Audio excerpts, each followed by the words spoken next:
If you want to block a number on Google Pixel 10, then we have a couple of ways that allow us to do so. So, for example, we can open the phone app.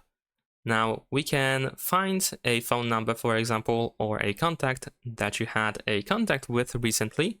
You can press and hold your finger on the contact, and over here in these options, you might be able to see an option that allows you to block the phone number. Besides that, we can go ahead and tap on these three lines in the top left corner, open contacts, and select the contact that you wish to block.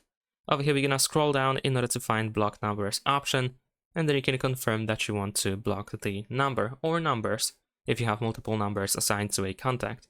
Besides that, we can also go back over here to the home screen, tap on these three lines in the top left corner again, and go to settings. Now we can proceed to blocked numbers.